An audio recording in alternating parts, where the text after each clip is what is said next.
Hey, comment ça va? Coucou, comment ça va? Comment ça va? Ça va et toi? Comment ça va? Ça va? Hé, comment ça va? Ça va et toi? Comment ça va? Comment ça va à la selle? À la fin du Moyen-Âge, les médecins avaient l'habitude de poser cette question pour connaître l'état de santé de leurs patients. La phrase « comment ça va » vient donc en réalité de « comment ça va » à la selle. 600 ans après, je me suis reposé la même question. Je suis parti sillonner la France et la Suisse à vélo avec mon ami Nathan Pratt, dans l'unique but d'explorer nos toilettes. Sur plus de 3500 km, nous sommes allés interroger des spécialistes du sujet avec pour seule question en tête « comment vont nos toilettes ?» C'est un sujet hyper tabou dans notre société et pourtant, je suis persuadé qu'il est la clé pour tendre vers un monde plus soutenable et plus juste. Tout comme les médecins du Moyen-Âge, je vous invite donc à vous asseoir confortablement sur votre selle, à attraper le guidon de votre bicyclette pour soulever la lunette et explorer avec nous le fond de la cuvette. Je m'appelle Victor Ledoux et vous écoutez le podcast En selle, un véritable voyage au cœur des toilettes. En France, il y a eu des épidémies de choléra. Finalement, ce qui fait la santé ou la maladie, c'est l'environnement dans lequel on baigne. Si on ne peut pas se voir nu, on ne peut pas se laver. C'est vraiment quand on a bien séparé l'approvisionnement en eau de l'assainissement.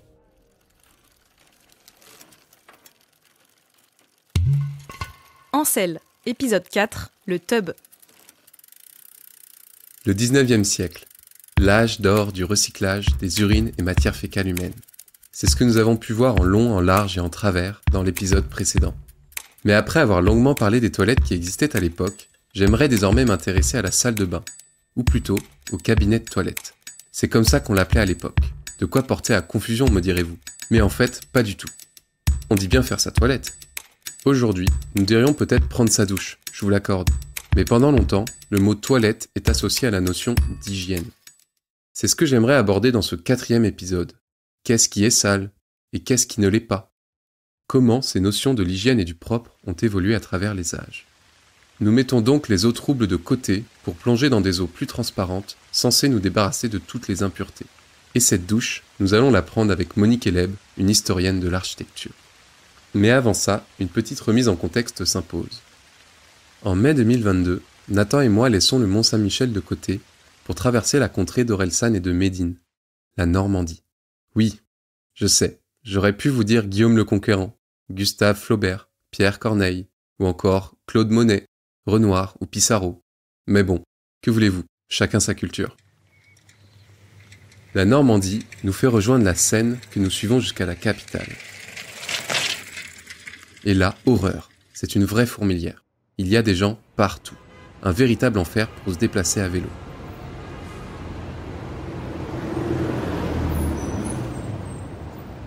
Certes, il y a de nombreuses infrastructures, mais malgré ça, il faut rester constamment concentré pour éviter l'accident. D'ailleurs, c'est là que je me suis fait insulter pour ne pas avoir laissé passer une voiture, alors même que c'est moi qui avais la priorité. Bref, quelle joie. Nous avons dans un premier temps slalomé entre les badauds, les taxis et les trottinettes électriques.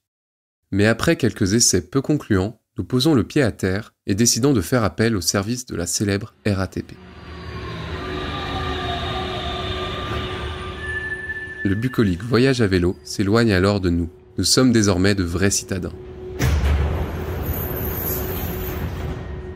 Monique Eleb nous donne rendez-vous chez elle. C'est comme ça que nous nous retrouvons à sonner à son interphone. Bonjour, c'est Nathan et Victor du voyage à vélo En selle. Nous venons pour l'interview. Quelques secondes après, la porte s'ouvre sur un immeuble chargé d'histoire.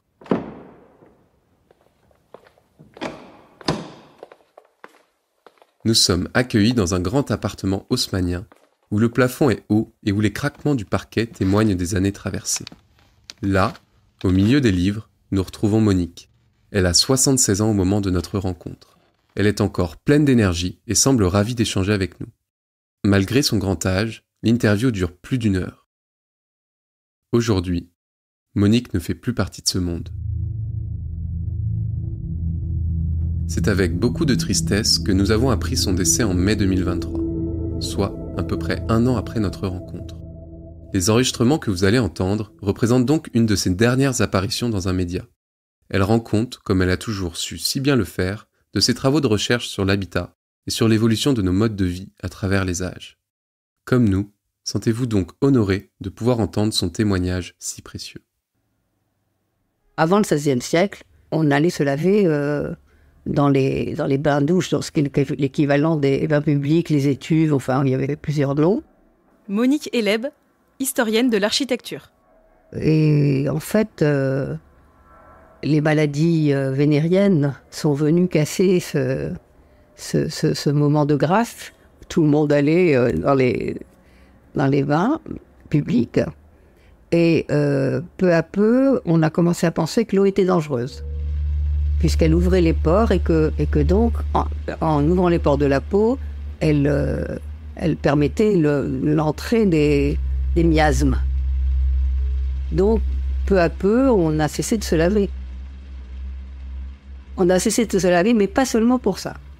On a commencé à cesser de se laver aussi après le Concile de Trente, c'est-à-dire la contre-réforme. C'est-à-dire quand on a rappelé aux catholiques qu'il était interdit de se voir nu. Donc si on ne peut pas se voir nu, on ne peut pas se laver, ou très mal. Donc on était habitué aux odeurs corporelles très fortes, hein. On lavait très peu souvent son linge, et qu'il y a eu une époque au XVIIe siècle où on pouvait dire regardez ma chemise qui était très blanche hier, aujourd'hui elle est noire, donc elle m'a lavé. Ah, que ça fait du bien de se laver. Je suis dans les bains-douches, rue du Renard, dans le 4e arrondissement de Paris. Ces bains sont encore ouverts, bien qu'ils soient moins fréquentés qu'avant. Au XIXe siècle, c'était un lieu incontournable de la vie parisienne. Les gens venaient s'y laver régulièrement.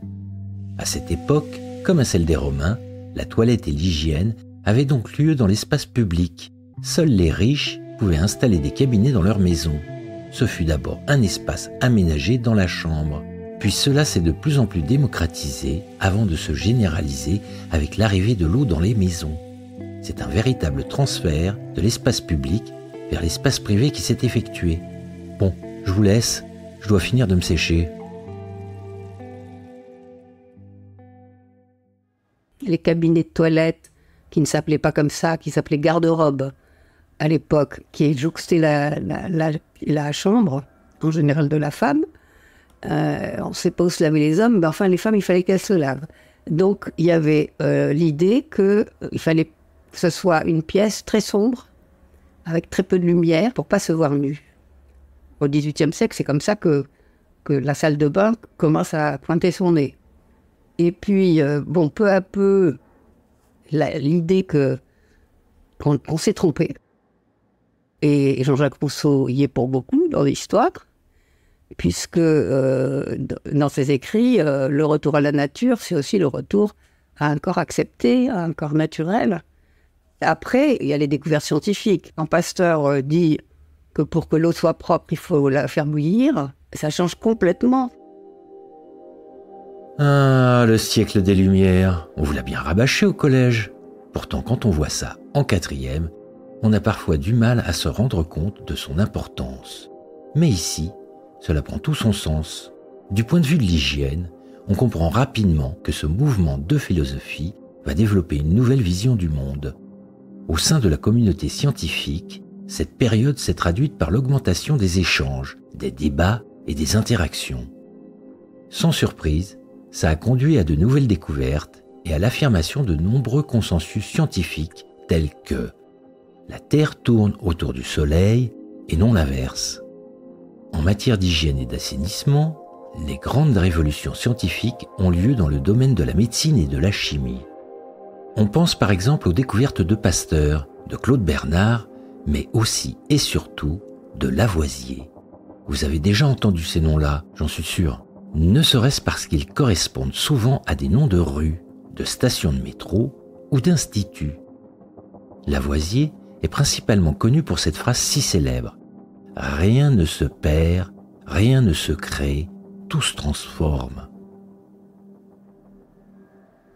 Et peu à peu, on commence à avoir des petits cabinets de toilette minuscules, avec de l'eau dans des brocs et des bassines. Et on fait une toute petite toilette de chat. Hein. Puis arrive quelque chose qui s'appelle le tub.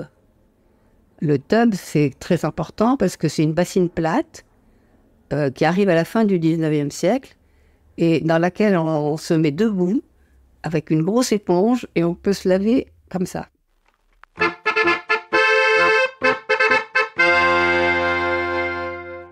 Les industries Ancel ont ramené d'outre-Manche un ustensile à la pointe de la technologie. Conçu pour vous, le premier bain portatif à prix réduit, le tub. Un objet joli et pratique qui trouvera sa place dans vos cabinets. Frotte-toi, savonne-toi. Mais où ça? Frotte-toi, savonne-toi, dans le tub tu te toiletteras. La fabrique Ancel, de la cuvette à votre assiette.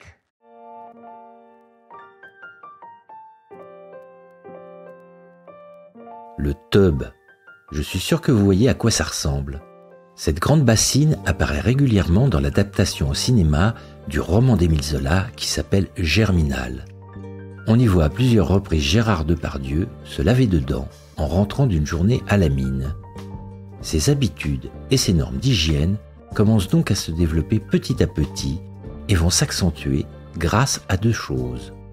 L'arrivée de l'eau potable dans les maisons, mais aussi et surtout les découvertes scientifiques qui vont marquer cette période. Elles vont grandement faire évoluer le milieu de la médecine en nous permettant de comprendre les facteurs de transmission des maladies au sein de la population. C'est le passage de la théorie des miasmes à la théorie des germes. Au XVIIIe siècle, la méfiance à l'égard de ces matières est devenue extrêmement importante parce que la médecine, qui s'intéresse d'ailleurs beaucoup à la ville à cette époque-là, est très marquée par ce qu'on appelle le néo-hippocratisme. Sabine Barle, historienne de l'assainissement. Se réfère aux théories d'Hippocrate et en particulier à son traité des eaux, des airs et des lieux qui dit que finalement ce qui fait la santé ou la maladie, c'est l'environnement dans lequel on baigne.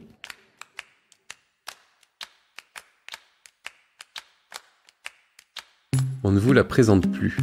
Cette voix vous est désormais familière. Il s'agit de Sabine Barle. C'est l'historienne que nous avons rencontrée juste avant de partir en voyage. C'est notre fil rouge dans cette fabuleuse histoire des toilettes. Pour tout vous avouer, dans ce périple, c'est un peu comme si elle m'avait pris la main et m'avait emmené dans un long voyage qui dura près de 300 ans, quelque part entre le XVIIIe et le XXe siècle.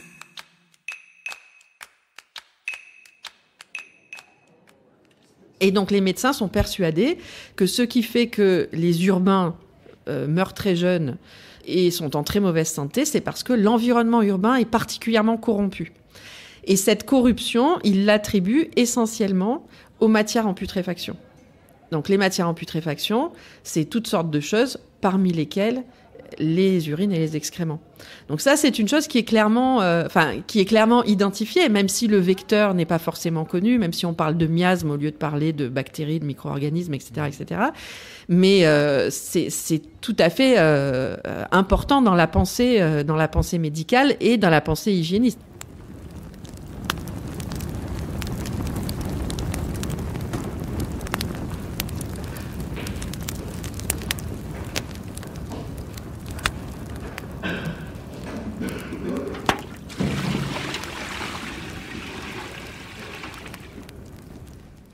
La théorie des miasmes, c'est une théorie qui date d'il y a longtemps, mais qui était qui a beaucoup été mise en avant pour le choléra, justement, au XIXe siècle.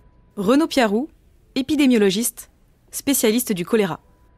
Quand le choléra est arrivé en Europe, il a touché préférentiellement la périphérie des grandes villes, les faubourgs où les conditions de vie étaient moins bonnes. Le centre-ville, je sais pas moi, les beaux quartiers existaient déjà, et puis des quartiers beaucoup moins avec une densité de population plus grande, où les gens venaient travailler dans l'industrie qui était en train de se mettre en place en Angleterre, en France. Et ces quartiers sentaient mauvais. Et c'est là que le choléra fait le plus de dégâts. Donc certains ont fait un lien entre la puanteur de l'air et le fait que les gens tombaient malades. Renaud Piarot est un épidémiologiste mondialement connu. Je l'ai découvert au moment de la pandémie de Covid-19 lors de ses différentes apparitions dans les médias télévisés. Honnêtement, je ne me faisais pas trop d'illusions en lui proposant une interview. Nous étions alors en plein voyage à vélo, habillés en cuissard, la marque des lunettes de soleil imprimées sur nos visages et des barbes laissées à l'abandon. Je n'imaginais pas une seule seconde qu'un médecin aussi réputé que lui puisse accepter une entrevue avec 2 cyclistes passionnés par les toilettes. C'est donc avec beaucoup d'appréhension que nous franchissons les portes de l'hôpital La Pitié-Salpêtrière. Il nous accueille gentiment dans son bureau. Le service de parasitologie qu'il dirige aujourd'hui est chargé d'histoire puisqu'il est le premier laboratoire au monde à avoir réussi à isoler le virus du sida, le VIH.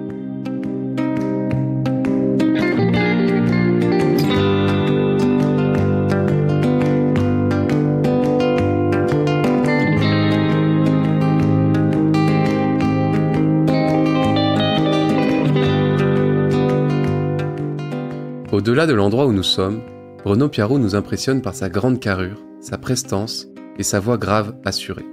C'est une belle voix pour un podcast, mais elle fait flipper lors d'une interview, je peux vous l'assurer. Nous n'en menions pas large, nous, tous les deux, les jeunes cyclistes avec leurs petits micros.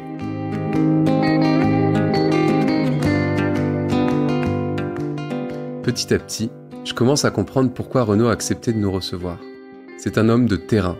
Durant ses études, il s'est rapidement spécialisé sur les maladies tropicales. Tout au long de sa carrière, il s'est longuement engagé au sein de l'association Médecins du Monde. Bénévolement, sur ses congés, il intervient sur des situations d'urgence dans des pays en guerre ou en pleine pandémie. Au fil du temps, Renaud s'est spécialisé sur l'étude du choléra.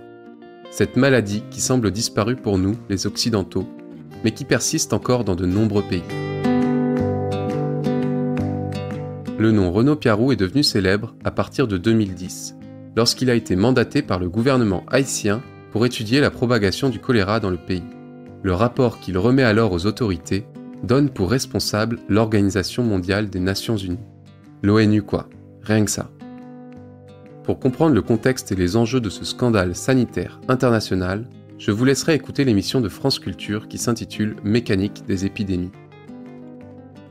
Mais gardons cette histoire pour une prochaine fois, et plongeons plutôt dans l'Europe du 19e siècle. Le choléra est bel et bien présent, et le milieu médical a du mal à expliquer sa propagation. C'est une théorie qui expliquait que le choléra soit plutôt à tel endroit plutôt qu'à tel autre endroit. Elle s'opposait à la théorie pasteurienne, mais qui est arrivée plus tard, la théorie des germes, défendue par Pasteur et par Robert Koch en Allemagne. Cette théorie est venue supplanter la théorie des miasmes. Avant le développement des appareils de mesure comme les microscopes, il était extrêmement difficile de comprendre pourquoi les gens tombaient malades. Ne pouvant avoir conscience du monde microscopique présent sous nos yeux, nous pensions que les maladies provenaient des miasmes, des sortes de vapeurs ou de brouillards toxiques remplis de particules de matière décomposée. Avec cette théorie, les médecins de l'époque considéraient que les maladies pouvaient apparaître de manière spontanée au sein des matières en putréfaction. Personne ne parlait alors de microbes. On utilisait le mot miasme sans trop comprendre les mécanismes de contamination. Le principal indicateur était alors l'odeur. Dès que quelque chose puait, il fallait s'en méfier. Cette manière de voir la maladie a justifié en grande partie la transformation de l'espace urbain au cours de ce siècle. En disant cela, je pense notamment à la mise en place des poubelles en ville. Mais en 1865, Louis Pasteur vient renverser cette théorie des miasmes. Il découvre alors le rôle des microbes dans les processus de contamination et de fermentation.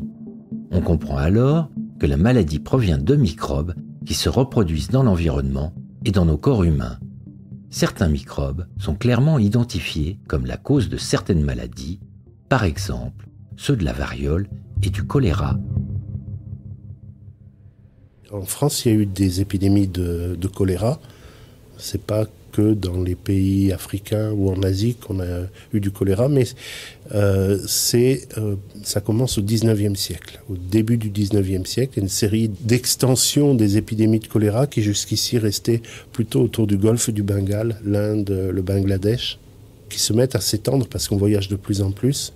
La première extension qu'on va appeler une pandémie, c'est-à-dire une épidémie à une échelle intercontinentale, on va dire. Cette première extension va pas toucher la France, elle est vers 1817-1818, mais ça va jusqu'en Russie, ça commence à toucher un peu l'Europe. La deuxième, 1832, ça arrive en France et c'est la panique totale. Ça va dans les grandes villes essentiellement parce que à ce moment-là les égouts, l'apport en eau potable, tout ça se mélangeait plus ou moins et donc il y a des épidémies extrêmement meurtrières à Paris, à Londres à ce moment-là. Puis il y a une troisième pandémie vers le milieu du 19e siècle, vers 1850, puis encore une autre en gros et puis ça va faire comme ça 6 pandémies jusqu'au début du 20e siècle. Ça s'arrête à ce moment-là et ça ne reprend qu'en 1960 avec la 7e pandémie et on est toujours dans la 7e pandémie, sauf que elle a à peine effleuré l'Europe.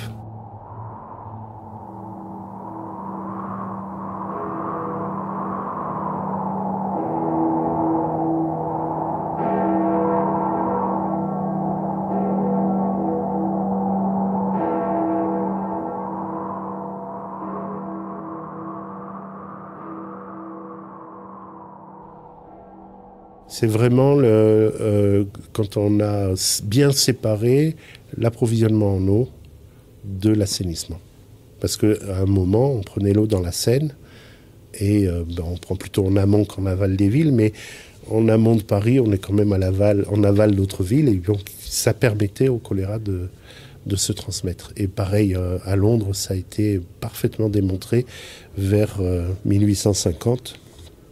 À propos d'une épidémie dans un quartier de Londres, à Soho, c'est une pompe, une borne fontaine en quelque sorte, qui était à l'origine de la contamination des gens du quartier. Et ça a été démontré par un épidémiologiste s'appelait Jon Snow, mais c'est pas celui de Game of Thrones, et qui a fait un excellent travail. Il a montré à partir d'une carte ce que pouvait être l'origine de cette épidémie, parce qu'il y avait plusieurs pompes dans le quartier, et c'était autour d'une pompe, celle de Broad Street.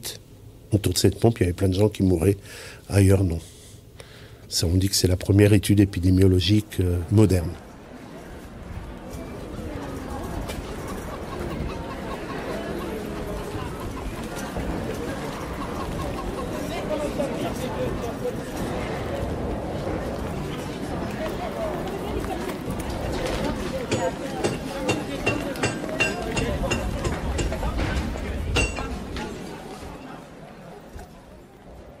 Le néo-hippocratisme comme l'hygiénisme défendent l'idée selon laquelle il faut transformer l'espace urbain. Dans un premier temps, la question d'améliorer l'hygiène d'une part et d'améliorer la récupération des sous-produits urbains vont en quelque sorte de pair. C'est-à-dire que, surtout pour l'assainissement, en gros, l'objectif de l'assainissement, pour notamment les ingénieurs, mais aussi les chimistes, les médecins, etc., du 19e siècle, c'est rendre la ville plus salubre et nourrir les urbains. C'est-à-dire que l'enjeu de salubrité et l'enjeu alimentaire sont complètement imbriqués. Et ça, c'est une chose qui a été probablement sous-estimée dans les travaux portant sur l'histoire urbaine et sur l'histoire de l'hygiénisme. Ce qu'il y a, c'est que on va voir qu'à un moment donné, ces points de vue vont pouvoir diverger parce que les médecins vont dénoncer le caractère insalubre d'un certain nombre de techniques associées à la valorisation et au recyclage. Et à la fin du 19e siècle, de toute façon, les enjeux vont complètement se séparer, puisque l'enjeu alimentaire ne va plus être associé à la question de l'assainissement. Et donc, ça va devenir deux questions complètement différentes.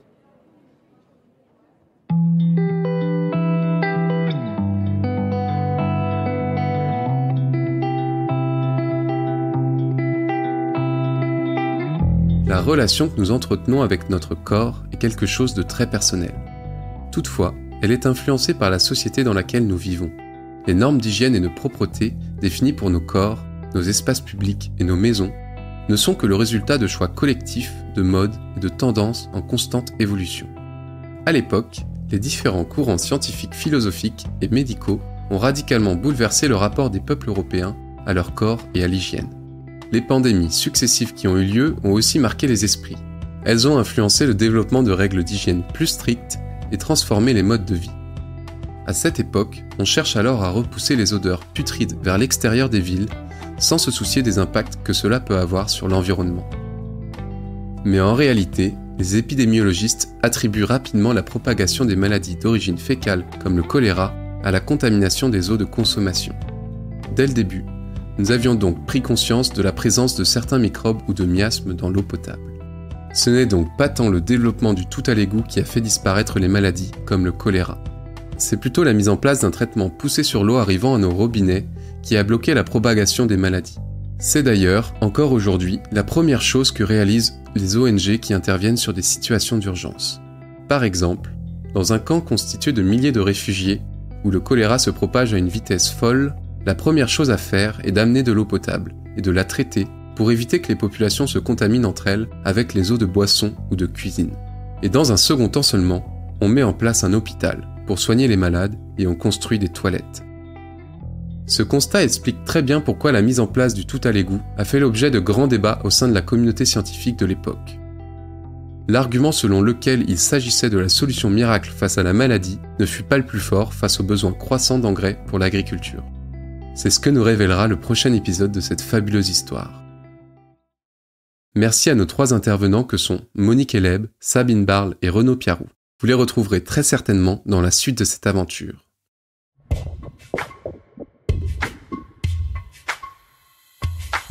Cet épisode a été produit par l'association Circulus et réalisé par Victor Ledoux. Les interviews ont été effectuées par Nathan Prat et Victor Ledoux, la bande-son par Florian Berger, l'habillage sonore et les bruitages par Caroline Irigouin, l'assemblage et le mixage par Plex et les infographies par Jérémy Masse.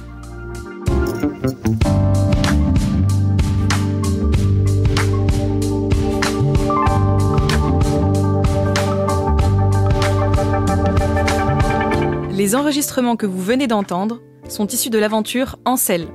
Si vous souhaitez en savoir plus, retrouvez-nous sur ancel.fr.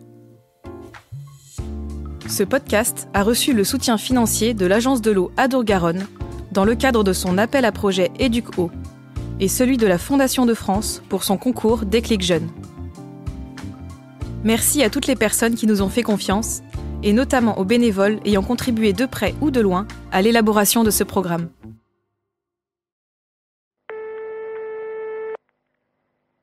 Allô, vous m'entendez? Bon, ça répond toujours pas. Bon, je vais laisser un petit message. Bonjour, vous êtes bien sur la messagerie Ancel. L'équipe de production n'est pas disponible pour le moment. Veuillez laisser un message. Nous vous rappellerons dès que possible. Bonjour, c'est Dr Poop à l'appareil. Dis donc, j'ai bien l'impression que vous reconnaissez mon numéro de téléphone maintenant. Je tombe à chaque fois sur le répondeur. Ça en devient blessant à force. Bon, pour ce 4e opus, il y a du boulot. Plein de petites confusions se sont glissées dans vos explications. On croirait presque que vous avez fait exprès pour que je reste concentré tout le long de l'épisode. C'est malin. Alors, un peu d'étymologie pour commencer. L'expression « faire sa toilette » que vous citez n'apparaît en réalité qu'à partir du 19e siècle. À cette époque, le cabinet de toilette correspond à l'endroit où l'on se lave. Dire « les cabinets » ou « les toilettes » pour désigner l'endroit où l'on fait ses besoins est finalement très récent. Ces expressions sont passées dans le langage courant qu'à partir du XXe siècle seulement. Tant que je parle de date, j'en profite pour clarifier la période dans laquelle on est. Il est souvent question du siècle des Lumières dans cet épisode, mais il faut savoir que le siècle des Lumières correspond au XVIIIe siècle, et qu'en revanche, quand vous citez Pasteur et Claude Bernard, on est déjà dans le XIXe. Mis à part quand vous parlez de Rousseau, l'intégralité des propos de ce numéro se situe finalement au XIXe siècle. C'est d'autant plus vrai quand vous parlez de la propagation des maladies via la contamination de l'eau potable découverte par les médecins et les scientifiques au XIXe. Bon, il se fait tard, je vais vous laisser. Un conseil, soyez vigilants pour le prochain épisode, ou sinon vous aurez encore affaire à moi. Voilà, bisous.